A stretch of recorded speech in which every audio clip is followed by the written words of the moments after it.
Welcome into episode 203 of the Skate Podcast. I'm Brian DeFelice, joined by Bridget Prue and Scott McLaughlin. And the Boston Bruins, we knew weren't winning the Cup this year. About 2 months ago, they got embarrassed by the Panthers. So what happens? Well, old friend Bruce Cassidy and the Vegas Golden Knights kind of humble the Panthers and put an end to their Cinderella run, and they are the 2023 Stanley Cup champions. Yeah, and they were certainly one of the most complete teams in the NHL all year. Obviously started out really hot, just like the Bruins. If you think back to that matchup they had at the Garden, they were like the two best teams in the NHL at that point. And then Vegas had a bunch of injuries in the middle of the season that they had to deal with, and dropped off a little bit. They weren't in first anymore, and then they finished strong and ended up being the number one seed in the West. And it kind of felt like they were almost flying under the radar. Like their strong finish almost kind of flew under the radar because it was like everyone's talking about how strong Edmonton finished. Colorado seemed to start turning it on, defending Cup champs. Dallas, was strong all year, and it felt like Vegas was almost being overlooked a little bit. And then they kind of just cruised to the playoffs. They never even went to a seventh game.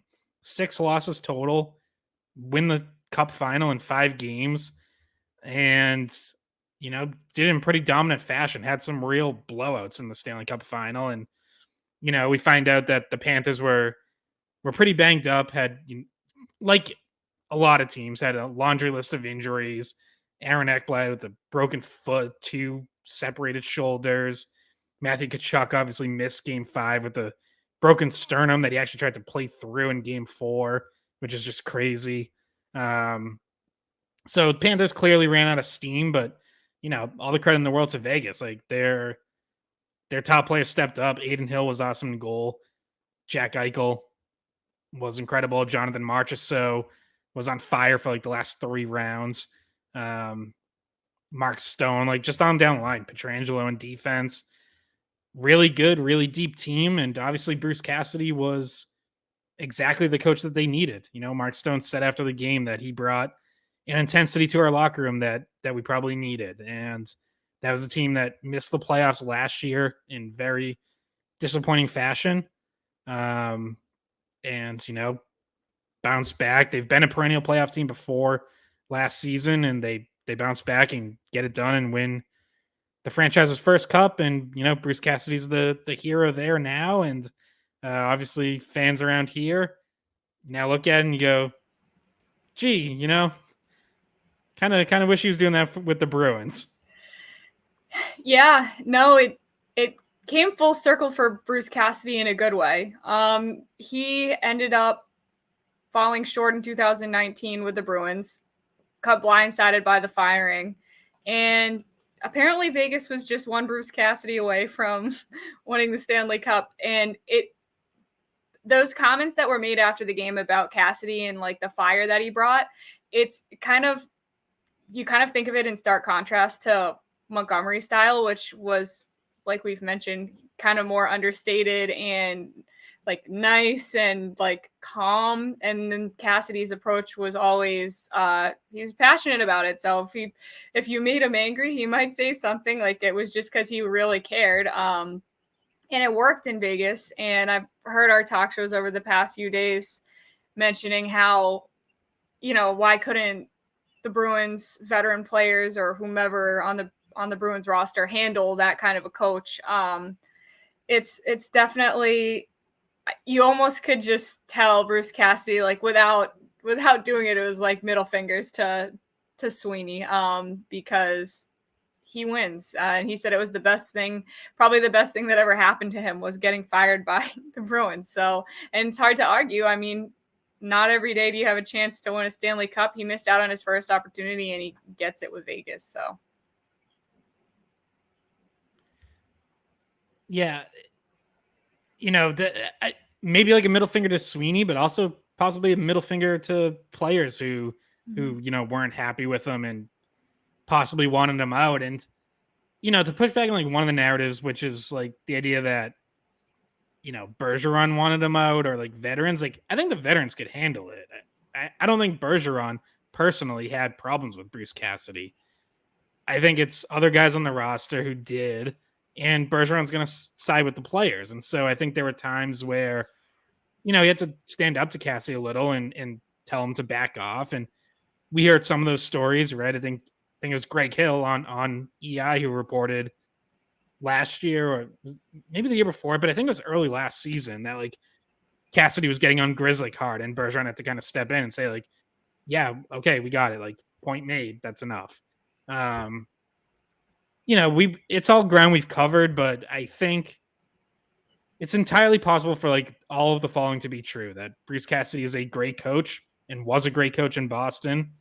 And also that, it might have just been time for a change. Like that happens. And especially with a coach like that, who is more intense and is more critical and, will not really rip players in the media, but criticize players publicly. That kind of style can wear on players and on teams. And he was here for 6 years. Like I mentioned on the last podcast, but that's pretty long in the hockey world to last 6 years with one team, because right now there's only 3 coaches in the NHL who have even been with their team longer than 5 years. So, there's a shelf life. And by the way, like if Bruce Cassidy coached Vegas the exact same way that he coached in Boston, there would be a shelf life there too. Obviously not right now because they just won the cup, but 4 or 5 years from now, like it could happen there as well. And, by the way, Bruce Cassidy has talked throughout this season about how he has changed and adapted as a coach and taken lessons that he learned with the Bruins and things he learned on his way out, that he's changed. So he has not been the exact same coach. He certainly has kept a lot of the same things and same approach the way that he did in Boston. He's, he didn't walk into Vegas and suddenly he's, everyone's friend and he's going easy on people. Like that didn't happen. But I think he probably did change some things about being clearer with his communication. One thing that like we heard from the Bruins this year is like with Montgomery, there was no gray area. Like you knew exactly where you stood and why you stood there. And I think with Cassidy, with some guys, they felt like they didn't know exactly where they stood. They didn't know exactly why they were there or what they had to do to get back. And, I bet that's probably something that he's improved. So, Bridget and Scott, if I end up lagging here or cutting out, just shoot me a text or in the chat. But just building off of what you guys are talking about, for me, it's not even a Bruce Cassidy issue or a Don Sweeney issue. To me, it's a player's issue.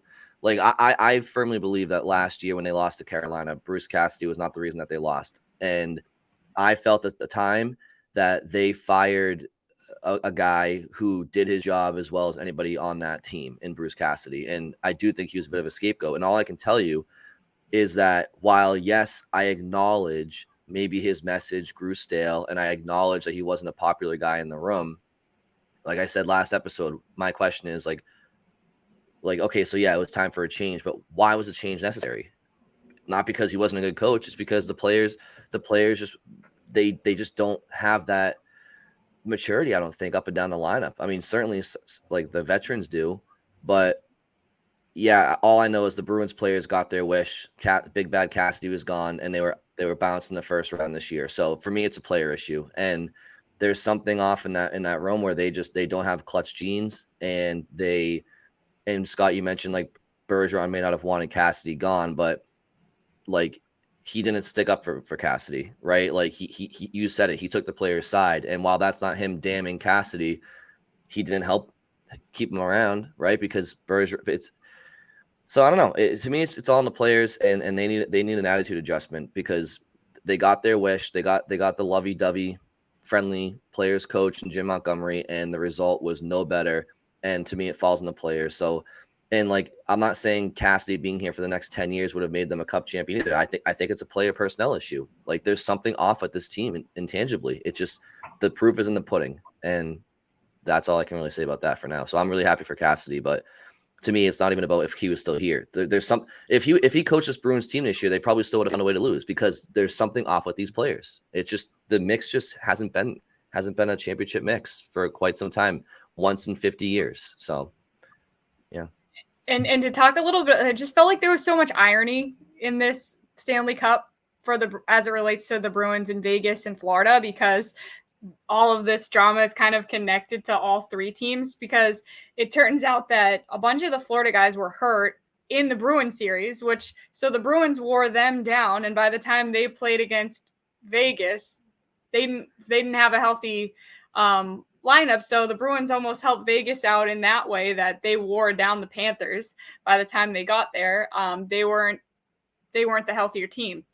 And that's just one tiny thing that the Bruins accidentally, if they really didn't want Cassidy to win, they helped him in that way, by first of all having the Panthers beat them and then go through the rest of the Eastern Conference. And then, those guys weren't healthy. Eichel got hurt. I mean, not Eichel. Tkachuk got hurt after the Bruins series, right? He got hurt. Did he originally get it was that during injury? the Cup final. It was game 3. Yeah, so he got hurt by Vegas. But some of the other guys were playing with injuries that they sustained against Boston. Yeah, and that's another part of that's part of the story of who wins the Cup every year. There's a reason we call it a war of attrition. By and large, it is, if you get enough injuries, you don't have a chance. And Florida did. I don't think Florida would have beat Vegas even if they were relatively healthy, but they clearly weren't. Ekblad playing through everything he played, you could tell he wasn't as effective, certainly in the final. They dominated, right? They dominated Toronto and Carolina so much that you really didn't notice if anyone was banged up. It was they just steamrolled them. But certainly in the Cup final, you notice that Ekblad wasn't as effective. Brandon Montour was a lot more quiet than he had been, certainly against the Bruins, but even in the second round. And he was another guy who was injured. Obviously, Tkachuk, the last 2 games, basically, being very limited in game 4 and then not playing at all. Game 5, at some point that just piles up. And that's another thing, I come back to the Bruins. And we've said it, I've said it before, we've said it before. They still should have closed out Florida no matter what. You're up 3-1. They should have finished that series no matter what their injury situation was. But I do kind of wonder, would they have even been able to hold up for a Cup run? Because Bergeron's dealing with a dealing with a herniated disc in his back. Krejci's dealing with whatever. Allmark has the hip thing ongoing. Maybe Swayman just takes the job and runs with it the rest of the way. Lindholm with the foot. They very well could have been in the same position where they're just wearing down as the playoffs go on. And I know people hear that and think, oh, it's an excuse. I'm not saying it's an excuse for losing to Florida. They should have finished that series off. I'm saying that, even if they get by Florida, there's no guarantee that they're in the Cup final or they're winning the Cup, because they could have just as easily been the team that was just so injured that, that they wear down like the Panthers did. And we've seen that with the Bruins in the playoffs before. And I don't know if is it bad luck? Is it a toughness thing? Is it the fact that they're in, they have some older players, especially in the case of Bergeron and Krejci? Why do the Bruins always seem to be injured at the end of the year and into the playoffs and lose key players? I don't know. I'm sure, they've tried to find an answer. They've tried to build maximum depth to overcome it. And obviously it didn't work this year. They were as deep as any team and they still lost in the first round. So, you look at Vegas, I know they had their injuries too, but for the most part, they got to the finish line fairly healthy. Phil Kessel comes out of the lineup as a healthy scratch in the first round. He's their 13th forward, and they didn't need him the final 3 rounds. He didn't get back into the lineup. They rolled out the same 12 forwards. That's almost unheard of, Another Bruins connection there. Yeah, basically the same 6 defensemen every game. For the most part, Vegas had its lineup, and I'm sure guys were banged up, but there weren't any real serious injuries, and that's a factor too. Yeah, and one way to prevent injuries is by closing out series that you're supposed to win when you're supposed to win them, right? Yep. So it's if the Bruins could have beat that Florida team in 5 games on that Marchand breakaway. If that's the case, you're resting up for a week before Toronto and whatever. But yeah, Vegas had their injuries too, and I'm sure there's going to be injuries that won't even come out because they won the cup and they're not gonna. I mean, they're fighting through stuff too, but and I know you said as much, but for me, it's just like what really pisses me off is that the Florida Panthers were able to look like Brandon Montour. The Bruins made him look like Bobby Orr, and they made Matthew Tkachuk look like Wayne Gretzky and Mario Lemieux, and the Bruins made an 8 seed, which is what they were. They made an 8 seed start this miraculous Cinderella run at the Bruins' expense, when in reality, the Bruins should have been doing what Vegas did, which is make Florida look like an 8th seed. I mean, I'm watching that game 5, and I know the game was over halfway through, but it's like you're just watching it 9-3, and I'm watching, Mahura and Forsling and Gudis, like they can't even keep up with Vegas, and it's like Vegas isn't they're not like that fast of a team. Like they're all around strong, but like they just made them look like a JV hockey team out there. And it's like, really, this is the team that the Bruins not only lost to, but relinquished a 3-1 series lead and multiple third period leads in those final closeout games. They should be embarrassed of themselves and ashamed of themselves. I mean, and to the whole injury point, it's like, it was the first round. Like they didn't even have an opportunity to have them start piling up. The only injuries that we really know of are Bergeron and Lindholm that we knew about going into the series. And we can talk about if they mismanaged those or not, but whatever. That, like, the Bruins were more or less healthy. And when you look back at the Bruins team, like, David Pastrnak he was quiet through the first 5 games, but at least with Pastrnak, you can sit there and say he scored 2 go-ahead goals in the third period of both games, 6 and 7, that could have iced the series. So I'm not even going to begrudge Pasternak's series, even though he had a couple of quiet games in the middle there. Like, he finished the series, I think, with 4 goals, and as I just mentioned, 2 of those could have been series winners had the Bruins held on. But like the rest of the Bruins, like McAvoy was not what he needed to be. Bergeron in the games that he played, whatever, just wasn't. I mean, whatever. Marchand wasn't phenomenal. I will say the other injury was Allmark that we're not 100% sure like what the extent of it was, but that one injury had a big effect on the outcome of the series. Which is fair, but it's like to the conversations we've had in the past. Why is that even an issue if your goalie is unhealthy, but you have another goalie that you've ridden all season just as much about, like why are we playing the guy that's hurt? But that's a different conversation. But the last thing I'll say is just like, what annoys me about this Bruins team is like the best forward for the Bruins in that playoff series was a guy that they didn't have until the last month of the season, and Tyler Bertuzzi. So it's just like, I'm just really pissed off about this team. Like they get everything that they want. They get the coach they want.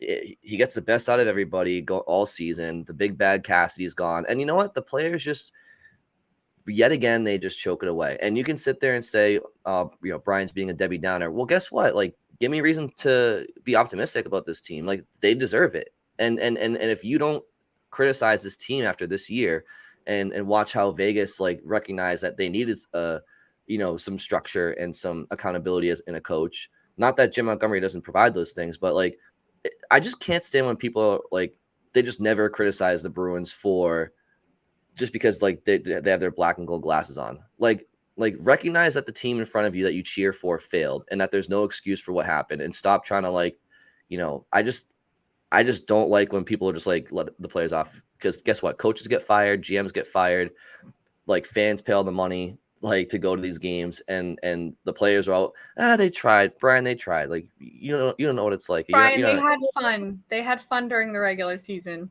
There's way too many there's just way too many. Like, I'm not somebody who just wants to criticize players for no reason. Like, when they deserve to be criticized, people need to criticize them and address what happened. And like, I don't know. It's like there's the whole Bruce Cassidy narrative the last few weeks. It's like basically what you see online for the most part and here on radio is like, it's like you have people sitting there saying, good for Bruce, good coach, but change was needed. Like, yeah, change was needed because the Bruins players are soft as shit. That's why. That's not what the radio's been saying, but sure. Yeah, I was gonna say, that's online. Radio has by and large just been ripping the Bruins to shreds. Mm-hmm. Don't you find that like annoying when fans try to be like, good for Bruce, but you know what? he's a great coach, but change was needed. It's like, yeah, No, I sure, don't find that sure. annoying because that's exactly what I think. So Yeah, but That was okay, Scott's Twitter hold you were on. reading. Yeah, it was Scott's Twitter. But hold on, Scott. So then I'll ask you then, because maybe you can speak for all these individuals who feel this way. I agree that change was needed, but people aren't addressing why it was needed. It's like there's a bigger problem here than just a coach that they like. It was easier to get rid of him and to keep the rest of the team. It's like, do you get where I'm going with like the why is the change needed? Like, is the culture with some of these younger players not what it needs to be? And then you have the older guys like Bergeron and Marchand who do have that culture, but there's only so much they can do because it's just a young man's league now. I'm with Brian on this one. I think like there you do have to ask why. And you also have to ask why was Sweeney willing to take whatever information he had and make that decision? Like he wasn't just making that decision on his own. He was getting information for feedback from other people. Why they made their judgment of the situation on Cassidy is, that's on them.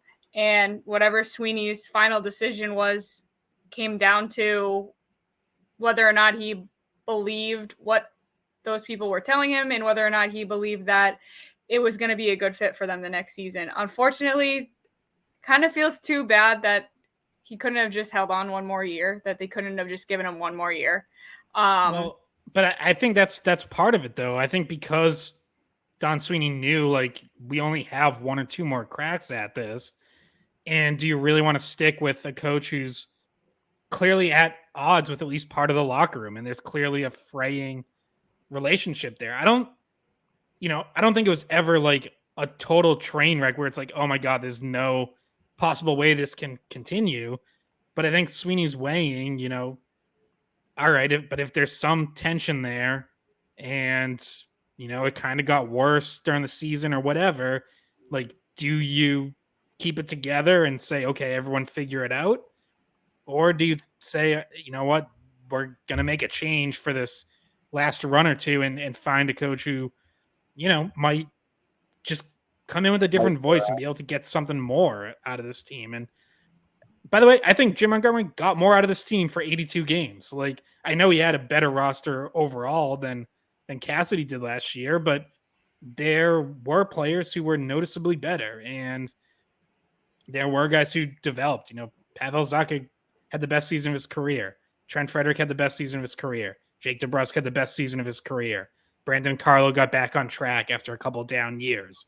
Like, there was noticeable individual improvement on this roster. And yeah, it's very easy to overlook all of that when you lose in the first round and say, well, it didn't work and they should have kept Cassidy. But I can't ignore what I saw for 82 games. And I'm not one of these people who's going to like throw away an 82 game regular season and pretend that it wasn't important or that nothing we saw mattered. Like, no, I all season long thought the Bruins made the right decision because I saw what Jim Montgomery was getting out of this team. And I think Jim Montgomery is a good coach. So yeah, it ended in disaster, but I'm not throwing away those 6 months and being like, oh, well, that meant nothing. I think changing to Jim Montgomery was good.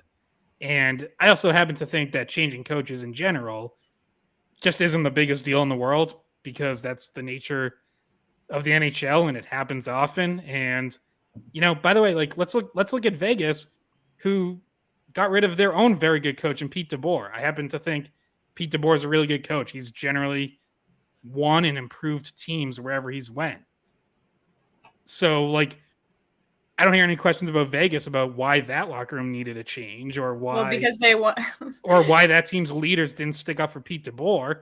You know what I mean? Like, obviously, yeah, because they won. But, like, I think changing coaches can often have a positive effect because sometimes teams just need to hear something different. And yeah, but does that positive effect come because that coach is better or because they just are happier that there's something new? Like, I understand what you're saying, Scott, because I feel like it's impossible to throw away the fact that these guys all had career individual seasons. My question is, when Sweeney decided to make the coaching change and he picks Jim Montgomery, he's leaving one coach that has playoff experience, more playoff experience for someone who doesn't have that kind of playoff experience in coaching. And you could tell in the playoffs that some of the moves that he was making, he was overdoing things, and sometimes he was making moves too late. He didn't look comfortable coaching in the playoffs. It's one thing to have that during the regular season. Everybody was cruising, having fun. But then when that pressure was added, and it's not just Jim Montgomery, but when the pressure was added, he wasn't the same coach and the players weren't the same either. So I feel like Cassidy would have been a more calming, not like we mentioned his personality is not necessarily calming, but his presence and his conviction could have helped get the nerves out of some of the players, especially with some of the decisions he was making being more definitive. If he had just decided, no, this is the line that we're going to have, and this is the goalie that we're going to start. And, we're leaving Grizzlick in or out or whatever. But I just feel like when they made that move to get rid of Sweeney and they brought someone in who Cassidy. I mean, what am I saying? When Sweeney made that move to get rid of Cassidy, and can you tell I'm tired? I've worked 12 days in a row. Bridget got to work a nice 2-hour rain delay Red Sox game last night.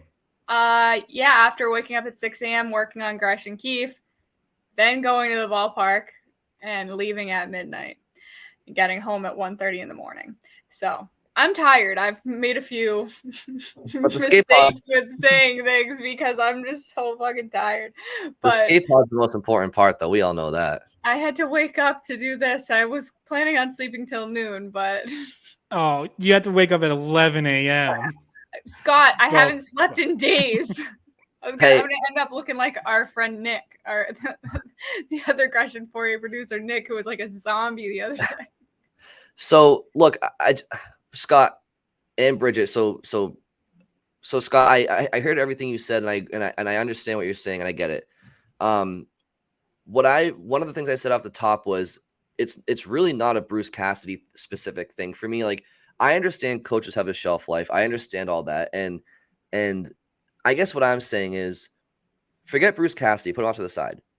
Okay, coaches have a shelf life. One of these days, Jim Montgomery's day in Boston, the days are going to be numbered. And I guess what I'm saying is, if the Bruins management feels that post Jim Montgomery one day, that they want to get a more old school voice, mentality, accountability, and one of those Bruce Cassidy style coaches, can this management, and this is going to be post Bergeron and Marchand probably, you're talking a really young core, like, is management going to look at this Bruins culture going forward, this Bruins dressing room going forward, and say, well, these guys don't respond well to an old school, in your face type of coach. So we need to find player friendly coaches. And I guess if that's the case, like, I find that to be a culture problem, because it's ass wiping. And it's like, and I just feel like when it comes to the Vegas Golden Knights, I guarantee you more guys than not dislike Bruce Cassidy in that locker room than liked him. But guess what? They all have a ring on their finger now.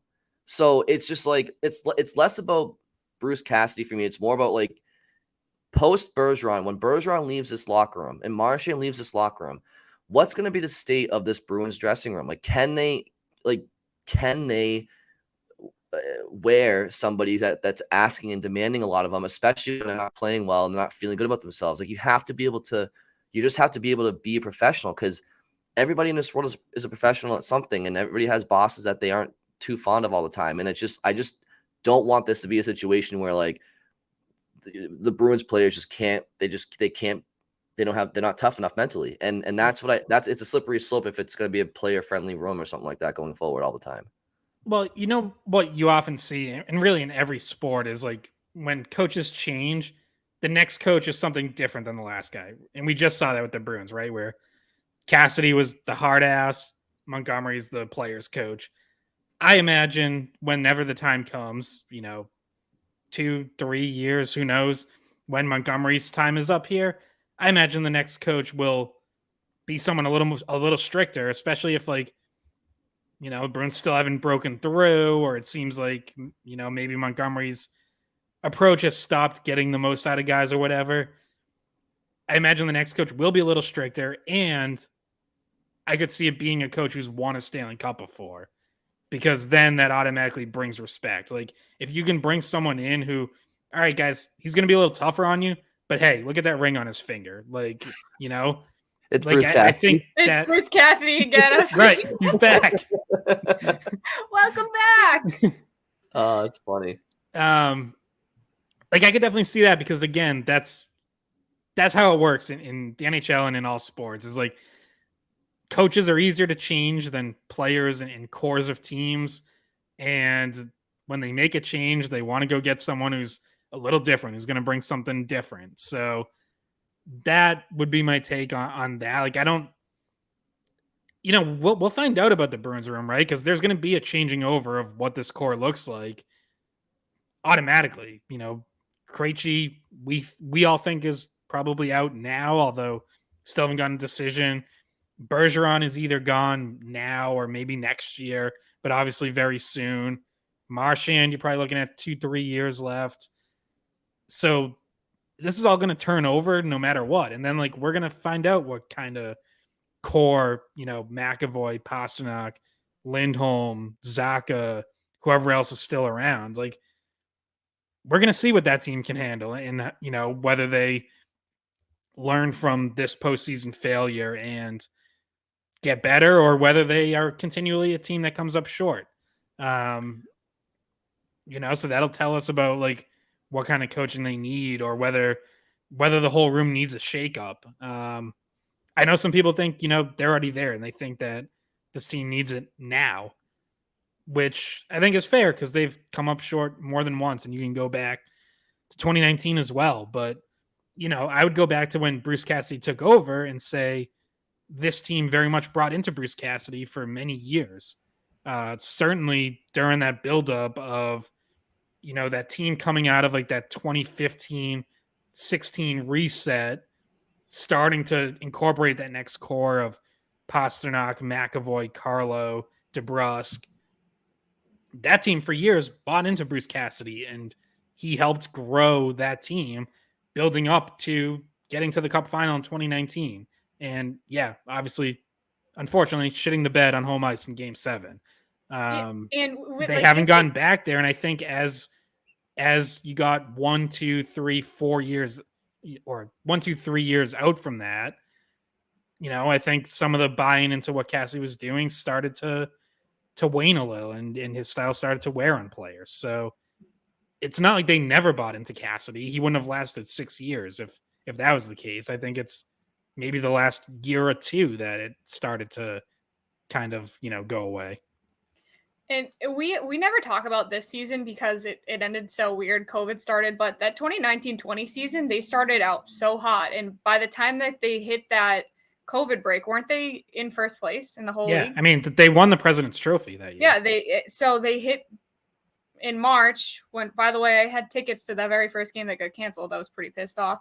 That was my dad's Christmas gift. But so they hit that point in March, mid-March, where everything gets shut down, and they're in first place, and they were having an even better season than they did in 2019. And they kind of looked like the Bruins did this year, where they were just running through teams.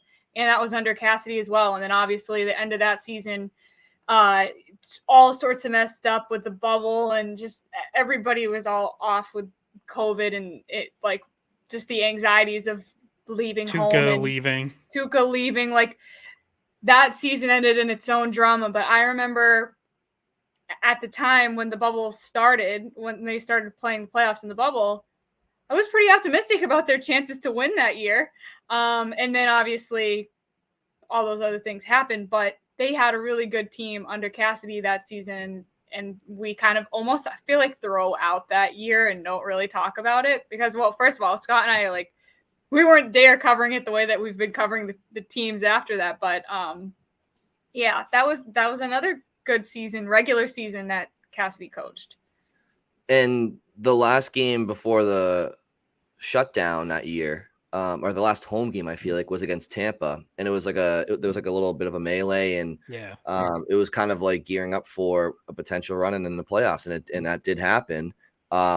But yeah, like, and then I think their last game technically may have been on the road in Philadelphia before the shutdown. But regardless, like, yeah, things are going well. But, you know, yes, the bubble was a weird circumstance for everybody, right? And, you know, you literally take 3 months off and come back, and it was so weird. Like, look, there was nobody here, and I know the Tuukka Rask leaving the bubble was a big story, but nobody that year was like, oh, the President's Trophy team didn't win, like, go, because you know what, at least you won a round against Carolina, but also like it was just such a crapshoot. But you know though, like, yes, Cassidy was coaching that team, and yes, Cassidy was coaching the team against the Islanders. Like, the Bruins never should have lost to the Islanders in a playoff series.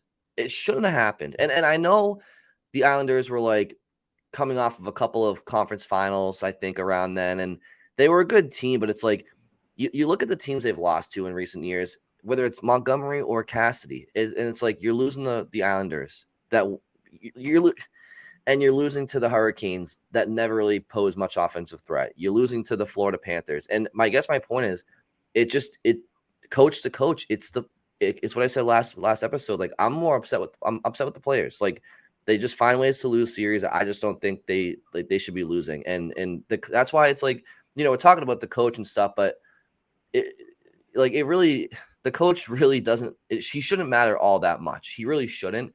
And I'm just, whoever the coach is, the Bruins players just continue to fall short. But Scott, I want to jump back to a comment you made about how you're not just going to ignore an 82 game season, because I agree with you. And to help your point there, it's like, well, first of all, the only thing that matters is the playoffs. We all know that. But to your point, like, yes, Montgomery got the best out of every player for the majority of that season. And you know what's ironic is it just goes to show the narrow the narrow margin of victory and defeat in the NHL and conversations like this, because quite literally, if Brad Marchand scores in Game 5 on a breakaway, like this none of this conversation is happening. Like, yeah, they advanced to the second round, and like there's no questioning, like there's no questioning Montgomery and like the Bruins' decision to get rid of Bruce. Like, the only way that would have come to fruition again would be like if the Bruins lost to Bruce in the finals, which that would be a totally different story. And that very well could have happened too if the Bruins made it to the finals. But it's just funny, like, yeah, like a massive collapse happened after Marchand's breakaway. But if he scores there, it's just interesting. Like, none of this ever happens. None of these conversations happen. And it's just funny how, like, it's such a narrow margin of, like, you know, in the NHL. It's like, so, yeah, I just to your point, like, yes, Montgomery got a great season out of the Bruins. And if Marchand scores a shot that he scores a lot of times on NHL goalies in that situation, like, you know, there's not as much to talk about here, you know, and you're not gonna. I'm not questioning Jim Montgomery's ways, and I'm not questioning like the players wanting a new voice in the room, because they would have done at least what they were supposed to do to an extent, but it's not the way that it played out, and the way that the team responded after things didn't go their way. Brad Marchand doesn't score. How do you respond? Well, you have one of the biggest blunders I've ever seen in a Bruins game with Allmark and Grzelcyk, and then, you know, the way that they just unraveled afterwards is just inexcusable to me. But it all could have been for naught if Marchand scores there, and who knows what we're talking about right now. Yeah, and I would say, just because I've said this before and I still believe it, I don't think, like, I do think they had better chances to win than that Marchand shot, but that I get your point. Another thing that I thought of, it's so easy to point back at because of the time on the clock. Yeah, like the game would have been an overtime goal is what it would have been. Yeah. So one thing I did think of while you guys were saying that, or we were talking about the Tuukka thing, actually, is what popped this back into my mind. But like, I know we're criticizing Montgomery for not switching his goalies quick enough, and, you know, maybe letting Omar call his own shots, but Cassidy did the same thing with Tuukka, very, very similarly with Tuukka.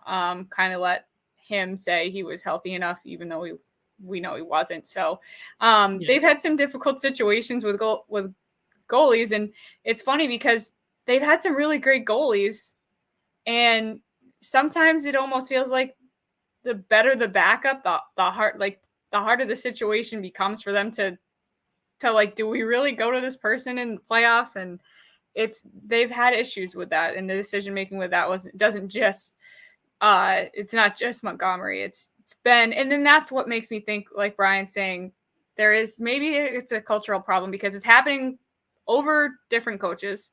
It's, spanning those different coaches. It's spanning different goalies. It's spanning different duos. It's spanning, the main consistent factor here is the core. And yeah, so you do kind of have to question that. Yeah. And while we're talking about that bubble series too, I was also reminded, you're right. Like I've brought up the Tuukka thing in the Islanders series in 2021, and in 2020, that second round series against the Lightning, the Bruins were extremely undisciplined in that series and took a lot of dumb penalties, and Tampa kept making them pay on the power play. And if you remember, Bruce Cassidy's response to that was basically to make excuses for his players and blame the refs. Like let's be honest, like he did a lot of whining, like the same kind of stuff like Will Mock, like Rod Brendamore for doing in Carolina. Like Cassidy, he didn't do that a ton throughout his entire tenure, but he did it in that series against Tampa, and that was not a good moment for him. Like I thought that Bruins team kind of like lost its composure, and I felt like he was part of it. Like I don't think he was able to kind of get that team back on track and be like, ignore the refs and just play. The Islanders. And I bring that up, not to like rip Cassidy, who again, I will say for like the millionth time, I think is a great coach. And I think he just proved that in Vegas, but to point out that he's not perfect, which like seems to get, not on this podcast, but on talk radio and elsewhere, seems to get lost where like people are acting like the Bruins fired Scotty Bowman. And like, I don't know, look, maybe, hey, if Cassidy goes on to win 3 more cups with Vegas, like, yeah, okay, maybe he is Scotty Bowman reincarnate, and like then we can revisit and be like, holy crap, the Bruins fired one of the 5 greatest coaches in NHL history. But until then, like, let's not pretend like he didn't make mistakes or like everything was perfect when he was here and he was never at fault, because he did make mistakes. By the way, every coach does, but I feel like a lot of that just gets like swept under the rug, and it's like, oh, how could you ever possibly like move on from a coach as great as Bruce Cassidy? And again, like I just think good coaches are relatively interchangeable, and like every now and then you see a team make a bad hire, and that stands out like a sore thumb. But like for the most part, like if you know what you're doing, like there's always enough good coaches out there. Well, and so now I don't know why this hasn't popped into my head before, but that just made me think, well, if Cassidy, this is his second cup, right? Say that this 2023 cup with Vegas is his second one, and he won in 2019. And so he has a cup with the Bruins. Say that played out differently, Game 7, somehow Bruins win, whatever.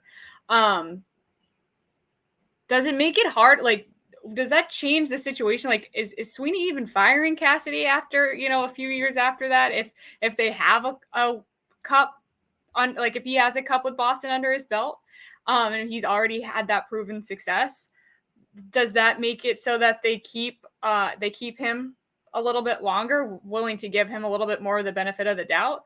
And, or if they decide to do the same thing, does it make the criticism that we have even worse on Sweeney for, like, we would probably be sitting here saying, you traded a Stanley Cup winning coach. What did you expect? He was going to go win the Stanley Cup. Brian's doing a side podcast. No. Yes, he is. No. I think it definitely would have changed things had they won in 2019. Whether he still would have been fired in 2022 or not, I guess that depends how like the next 3 seasons go. But yeah, there's no doubt like that, because by the way, like I kind of feel like some of that scar tissue from 2019, like that could be part of the locker room issues or whatever that like we've touched on that you can't quite put your finger on. But I like, there are times that I wonder, like, does losing that game does that still hang over this team where it's like something that they, like a mental block they almost haven't been able to move past at times. That obviously wouldn't be there. So I think, yeah, like Cassie would be in a better place. The entire room would be in a better place because they, the veterans, your Bergeron, Marchand, Krejci, they'd have a second cup.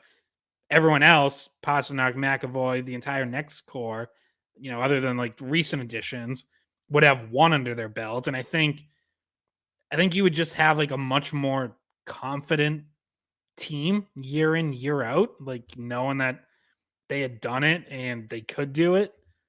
And maybe that helps, maybe everyone's getting along better in between players and Cassidy. Like I don't know. I definitely think there's a chance Cassidy would still be the coach because I do think winning a cup tends to buy you a little more time. But it doesn't buy you infinite time, right? Like Claude Julien won a cup and eventually got fired, but it was 6 years later. So after missing 2 straight playoff yeah, and Cassidy never missed the playoffs. All he did with Boston was win 2 out of every 3 games that he coached. So yeah, I definitely think that winning a cup would have bought him some more time. But yeah, there's a lack of clutchness and big game ability with this Bruins core over the years. And there's been a couple of examples, of course, where they did step up to the plate. In 2011, there's 3 Game 7s that they won, and then 2013, and they came back against Toronto, and there's some big moments there as well. But at the end of the day, when the lights were the brightest, the Bruins top players with this core were outperformed time and time again, really, outside of 2011. And they were outperformed by the other team's best players in Chicago and Tampa a few times, and Florida and Carolina and the Islanders, like in St. Louis, of course. Like, so there's because the Bruins have been so good. Sorry. Yeah. Go ahead. Like even 2019, that cup final, it's like you almost forget, like they were on the road facing elimination in Game 6, and they kicked St. Louis's ass in that game, and like then they collapsed in Game 7 at home, right? And it almost like it reminds me of the Celtics a little bit. Like there's something going on in the Garden. I know people have joked about it, but like maybe bring back the yellow seats, like because the Celtics this year is like, how do you come back from 3-0 down to Miami and then lose Game 7 on just get wiped off home floor in Game 7? But yeah, the Bruins teams had like some of that where it's like you see moments where it's like, wow, like there's that winning culture, DNA, like they've got it, and then they just collapse or like no show for a couple periods. I refer to the hat they gave us. The Garden gave us hats that said Bruins and Celtics 2023 playoffs, and I just refer to that as the cursed hat. I think I have that somewhere. I like the hat. It's cute. I wear it, but it's cursed. So just saying. Yeah. And I think for me, like playoff hub, 2023 playoff hub. Yeah. More like a 2023 playoff graveyard. So for me, it's like we talked about recently how I told you guys in the Bergeron era that they're 5-7 at the TD Garden in Game 7s. And they're 6-9 overall and 15 Game 7s under Bergeron. And like those stats put them off to the side because both those are the winning percentage isn't good enough. But like for me, 2019 isn't just the fact that they lost Game 7 at home. It's the fact that they lost Games 2 and 5 at home too. Like Game 5, you have Char with a broken jaw and one of the loudest ovations ever at a Stanley Cup final ever. And what do? They go out there and they lose like 3-1. And like everybody talks about Noel Acciari getting tripped and not being called, and St. Louis scores again right after that. It's like, but that was 50 minutes into the hockey game, and the Bruins hadn't scored a goal yet. So it's like, yeah, like they just, it's like you lose 3 games at home to Florida. You lose 3 games at home to St. Louis in 2019. It's like, it's not just the Game 7s. It's just like, take care of business on your home ice. And yeah, and then they go on the road when there's no pressure from Boston fans. And outside of Game 7 in Carolina last year, the Bruins always play well on the road against elimination. They went into Toronto in 2019 on Easter Sunday and avoided elimination then. Scott, you mentioned St. Louis in 2019, Game 6. They have a chance to win the Cup of home ice. The Bruins play a great game. So, yeah, and when you can't perform at home, it just tells me that there's something that their psyche is just off. They're overthinking. They're not clutch enough. And I don't know, track record makes me say that. And I don't want to say that, but it's just the way that it is. Give me reasons to not think this way. I Hopefully can't we'll do because they haven't given us a reason. So no. Yeah. No. And that's why Well, the people on the radio can say whatever they want, because you left the door open. Like the results of the season left the door open to so much criticism. And that's just, even though the season's over, it's like the punches just keep coming. And we don't necessarily know what's around the corner. Probably more gut punches to come, because the roster is going to have a lot of turnover this offseason. So, we're going to be sitting here criticizing or, analyzing, but people on the radio probably criticizing, should they have kept this person over that person because they don't have enough space? Should they have traded this person over that person? What kind of return should they have gotten? So there's just a lot of other things that, with this as the backdrop, with the loss and the collapse as the backdrop, it makes it you just open yourself up to more criticism with the other things you do. And basically they're trying to solve their problems, not have the same thing happen next season. And this offseason, they're going to have to make tough decisions on what actually will help them not have that happen again. yeah, it's going to be tough. It's going to be an interesting offseason. Like we've said before, it's like there's examples of teams that, have these great seasons, collapse in the playoffs, learn from it, and go on to win a cup or two.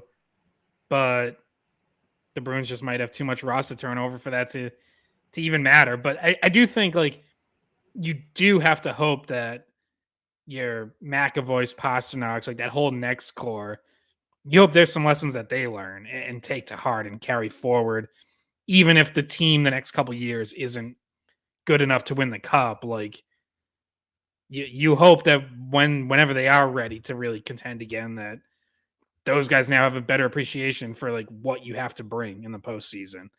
And I know they've been in the playoffs for years, so it's not like they didn't have that experience before.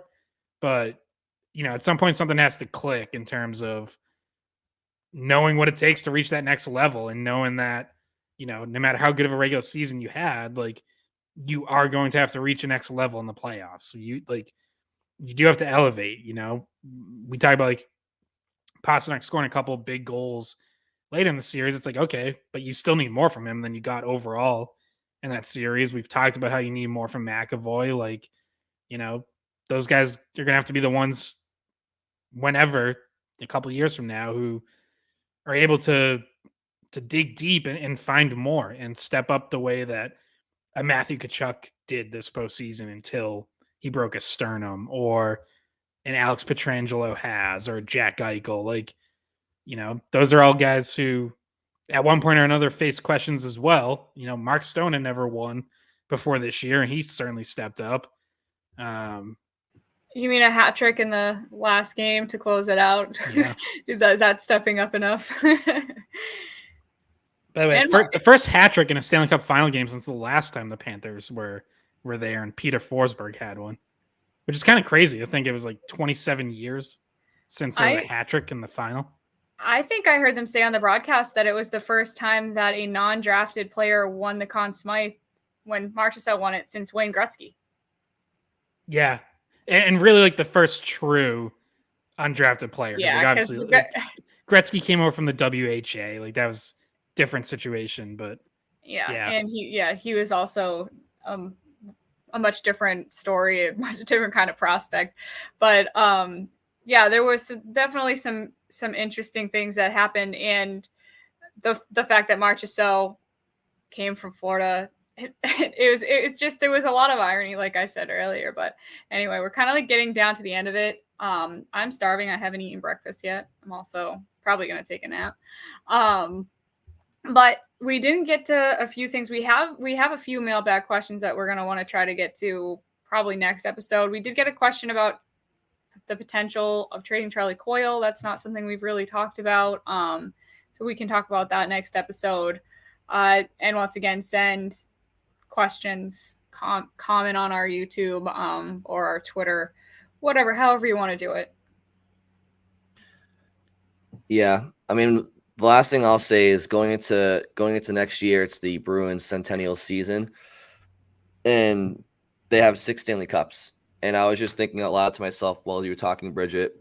I would say this core of Bruins over the last 15 years or so, they've left at least one, if not 2, cups on the table. And I say that thinking that there was about 6 good chances to win, because I know you're not going to win every time you have a good team, but like I think in 2009 when they lost to Carolina, that team could have won a Stanley Cup.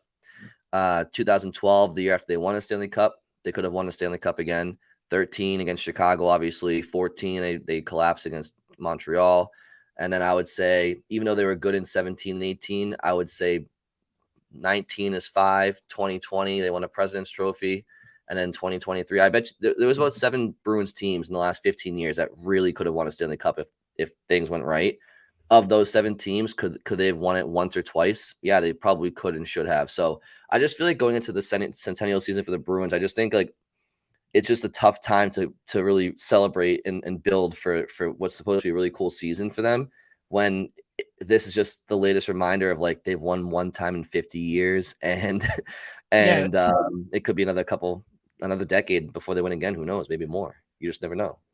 Yeah, I was gonna say, like, when you mentioned 6 Stanley Cups, and it's like, just as a franchise overall, they should have more than that in 100 years.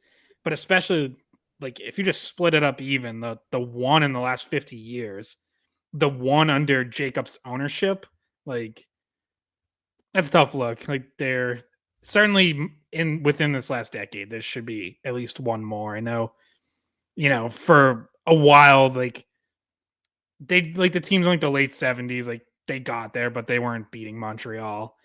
Late 80s, like again, really good teams that got there twice, but they weren't beating Edmonton. So you can write those ones off, but yeah, 2019 is the obvious one. Like having a game 7 on your home ice, that's one you got to finish.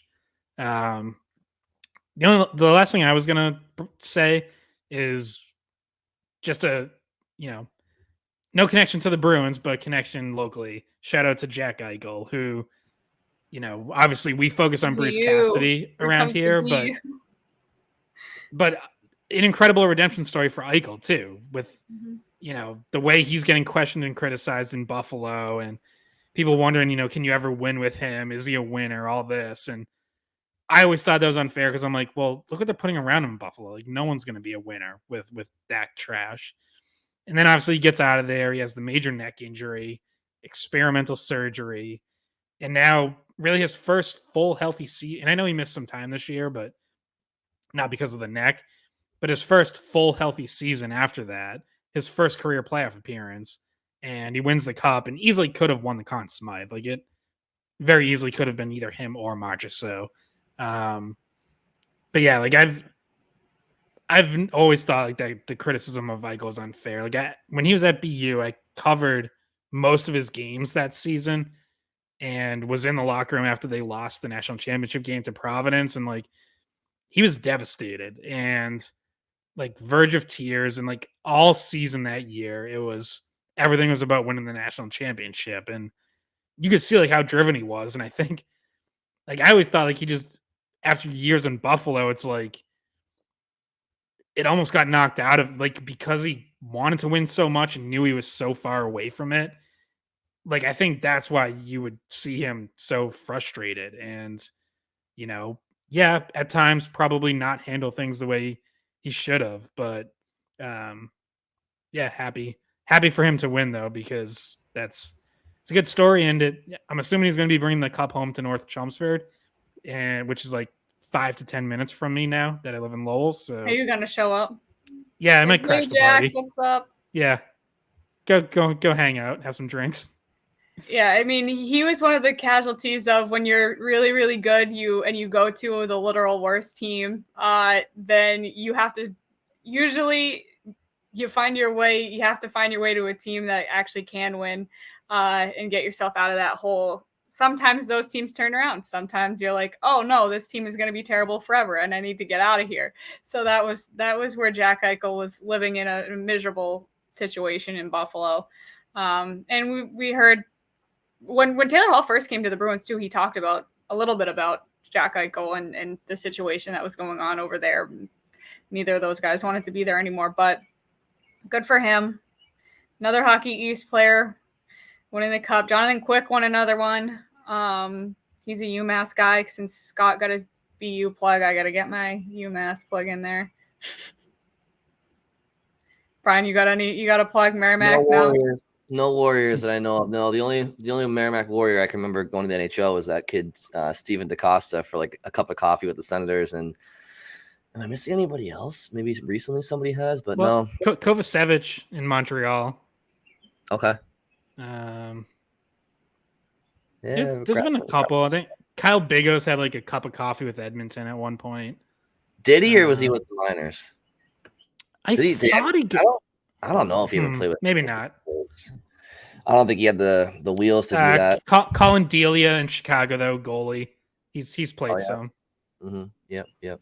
Nobody's won a cup though. So no. Anyway, all right, Bridget, Scott, any final words from you guys? No. Nope. All righty. Well, thank you all for listening. We'll talk to you very soon. Hey guys, thanks for watching the Skate Podcast. If you want to see more of our videos, visit our playlist. Not in front of a screen? You can listen to us on Spotify, Apple Podcasts, or wherever you get your podcasts. Don't forget to follow us on social media. And if you enjoyed this video, please don't forget to give us a thumbs up, subscribe to our channel, and leave a comment.